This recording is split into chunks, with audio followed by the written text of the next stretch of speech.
Oh iya, pada pagi hari ini kita akan mempelajari materi tentang sistem pernapasan pada manusia.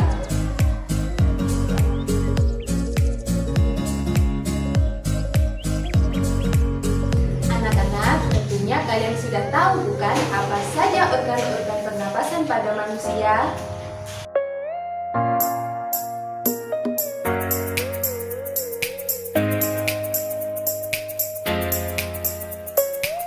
Nah, anak-anak, tentunya kalian semua masih ingat bukan bahwa pernapasan adalah proses menghirup udara dan mengeluarkan karbon dioksida.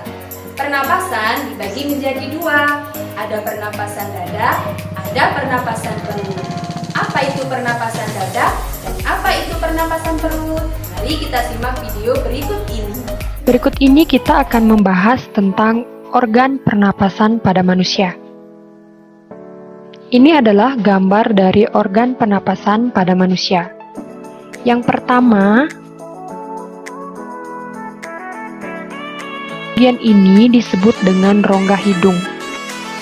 Fungsi dari rongga hidung yaitu menyaring udara yang masuk dan dibantu oleh rambut hidung serta selaput lendir. Bagian yang kedua disebut dengan faring. Faring berfungsi menyalurkan udara ke laring. Yang ketiga disebut dengan laring. Laring berfungsi menghubungkan faring ke trakea.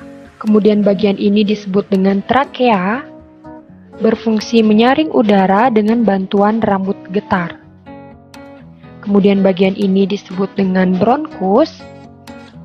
Bronkus berfungsi mengalirkan udara ke paru-paru.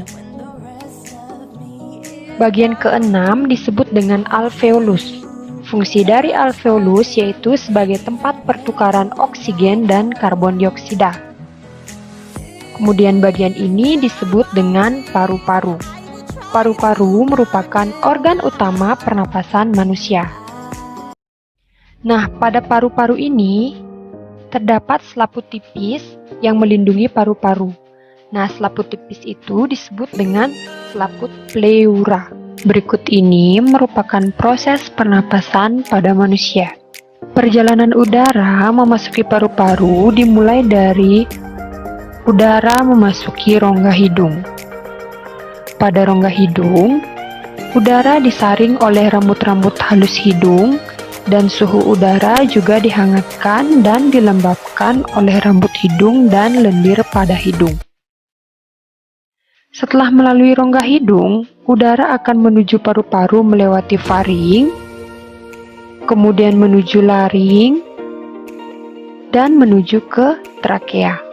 Udara dari tenggorokan akan menuju ke paru-paru, namun sebelum diproses di paru-paru, udara akan melewati saluran bercabang dua. Saluran bercabang dua ini disebut dengan bronkus. Setiap bronkus terhubung dengan paru kanan dan paru kiri. Bronkus bercabang lagi. Cabang yang lebih kecil disebut dengan bronkiolus. Kalian bisa perhatikan yang disebut dengan bronkiolus itu adalah bagian yang ini. Cabang-cabang inilah disebut dengan bronkiolus. Bronkiolus bermuara pada alveolus. Berikut ini merupakan alveolus. Nah, jika diperbesar, maka tampilannya akan seperti ini. Fungsi dari alveolus tersebut adalah tempat pertukaran oksigen dan karbon dioksida serta uap air. Setiap kita bernapas, udara segar yang mengandung oksigen masuk ke paru-paru, kemudian oksigen tersebut akan diedarkan ke seluruh tubuh melalui pembuluh darah. Dan di saat yang bersamaan, karbon dioksida atau CO2 dikeluarkan dari dalam tubuh melalui paru-paru. Materi berikutnya yaitu tentang fase pernapasan manusia. Fase pernapasan manusia ada dua jenis. Yang pertama itu ada fase inspirasi dan yang kedua itu ada fase ekspirasi. Yang pertama yaitu fase inspirasi. Fase inspirasi adalah proses ketika udara masuk ke dalam saluran pernapasan. Nah, inspirasi ini terjadi ketika kita menghirup udara. Fase ekspirasi adalah proses ketika udara keluar dari saluran pernapasan. Ekspirasi terjadi saat kita menghembuskan napas atau mengeluarkan udara dari paru-paru. Materi berikutnya yaitu tentang jenis pernapasan pada manusia. Jenis pernapasan pada manusia itu ada pernapasan dada dan pernapasan perut. Proses pernapasan dada yaitu inspirasi terjadi ketika otot antar tulang rusuk berkontraksi, tulang rusuk akan terangkat dan rongga dada membesar.